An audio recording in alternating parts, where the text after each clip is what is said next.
I sat by her side for days, holding her hand, wiping her tears, whispering that we'd get through it. She told me we lost the baby, that something just went wrong. I believed her. I grieved with her. I grieved for her. We picked out names. I buried a future I thought we'd share. I broke completely. But what shattered me most wasn't the loss. It was what came after. A late-night message, one test, one name I didn't recognize, and suddenly the baby I mourned so deeply was never even mine to lose. So now I need to ask, how do you forgive someone who faked your grief? I've always been the steady type, the one who shows up on time, keeps his promises and stays loyal, even when things get hard. I'm not flashy, I'm not dramatic. I put my energy into building a real, stable future. When I met Alyssa, it felt like maybe someone finally saw that part of me. She was wild, spontaneous, passionate, everything I wasn't. But I didn't care. I didn't want someone like me. I wanted her. We got serious fast, moved in within a year. I was already looking at rings when she told me she was pregnant. I should have been terrified. We weren't married. We weren't even trying. But all I felt was joy, like suddenly everything made sense. We started planning names. I read parenting websites. I made late-night grocery store runs for her cravings. I even cried once, just watching her rub her stomach, talking to the baby like it could hear her. That's how real it felt. And then one day, it all stopped. I came home to find her sitting silently on the bathroom floor. She didn't look up, just told me it was over, that she'd lost it. Miscarriage, early, out of nowhere. I dropped to my knees beside her, held her while she shook. I told her we'd get through it, that this didn't mean the end, and for weeks after I mourned. It felt like something inside me died. I'd never even seen the baby, but I loved it. I believed in it. But what I didn't know, what chilled me to the bone later on, was that there never was a miscarriage. In fact, there may never have even been a pregnancy. And the cruelest part? If there had been, there's a chance the child wouldn't have been mine. She let me grieve a life that was never real. For a lie she didn't have the heart or the decency to tell me. After the miscarriage, everything changed, quietly, painfully, and without reason. Alyssa withdrew from me, and I thought it was grief. I gave her space. I brought her tea in the mornings, left her notes on the bathroom mirror. I wanted her to know I still cared, that even though we'd lost something precious, we still had each other. But she stopped touching me. She stopped looking at me. At night, she'd turn away, and all I'd hear was silence where there used to be laughter. I never blamed her. Grief is messy. It breaks people in different ways. But deep down, something didn't feel right. She never wanted to talk about it. Any time I asked, even gently, she shut down, snapped at me, said things like, "You couldn't possibly understand what it is like to lose something that was living inside you." And it hurt, because she was right. I couldn't understand, but I was trying. God, I was trying so hard. Weeks passed, then months. We barely kissed, barely spoke. And then, one night, while she was asleep beside me, her phone lit up. I normally wouldn't look. I'm not that guy. But that light felt like a spotlight burning into my gut. Something, instinct maybe, pulled me in. The message preview read, "When are you going to tell him the truth?" My chest tightened. I opened it. It was from a contact saved as Jess, yoga. But what followed had nothing to do with yoga.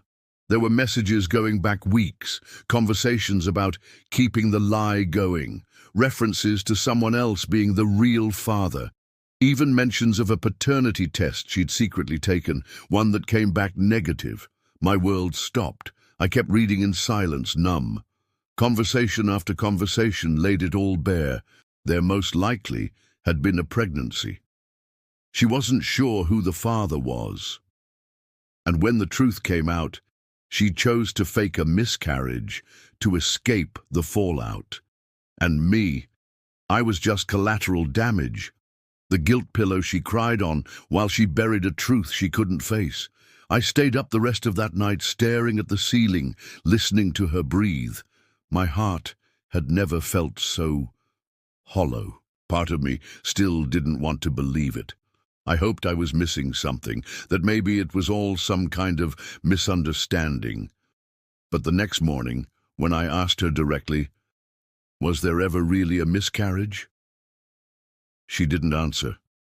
She didn't cry. She didn't even lie.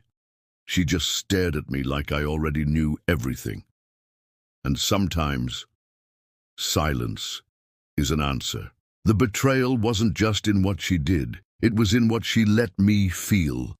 She let me break, let me mourn something that maybe never existed. Weeks of pain, sobbing in the shower, staring at nursery colors I'd never get to paint. All for a child that may have never been mine or may have never been at all.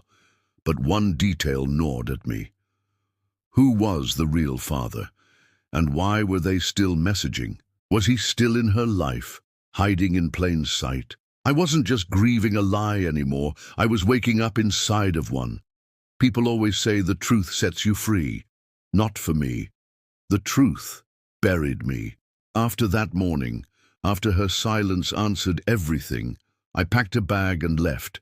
I didn't yell. I didn't throw things. I didn't even cry. I just walked out and drove aimlessly for hours, letting the numbness swallow me whole. The memories wouldn't stop. Her smile when she gave me the news, her hand guiding mine to her belly as if there was life growing underneath. Watching her pretend to fall apart after she said we lost our baby. And I believed her every moment, a carefully constructed illusion. What kind of person fakes a miscarriage? What kind of person lets someone mourn a child who was never theirs to begin with? I wasn't just angry, I was ashamed. Ashamed that I didn't see the cracks sooner. Ashamed that I confused manipulation for love. But here's the part I can't get past. I wanted that baby. I wanted to be a father, not for her, for me. That wasn't a lie. That part was real. And losing something I never even had has to be the cruelest kind of grief there is. Later that week, I got a call from a mutual friend. She didn't realize we weren't together anymore, and she mentioned something that made my stomach drop. She said, "It's crazy, right? I didn't even know Alyssa and Mason were still talking." Still, my hands went cold. Mason, my own best friend, the one who always stopped by to check in, the one who always said Alyssa was like a sister. Suddenly everything clicked, his long hugs, her inside jokes with him, the messages on her phone, the timelines, the distance, the guilt. It was him. He was the real father. I'd been grieving a baby that was never mine, with a woman who was never truly mine, while the person who should have told me was right by my side the whole time, smiling, pretending, and now I had a decision to make. Do I confront them, burn everything to the ground, or do I walk away completely and rebuild from the ashes? Because honestly, I'm not sure what hurts more, her lie or his silence. I didn't explode. I didn't go to her door and throw the truth on the table like a weapon. I didn't track down Mason and demand answers he probably wouldn't give honestly anyway. Instead, I disappeared. I blocked their numbers, deleted every message. I quit the job my friend had helped me get and got a transfer out of state. I left the keys on our kitchen counter. No note, no closure, just silence. I knew they were expecting a performance. Tears, rage, some dramatic public fallout they could point to when people asked what happened.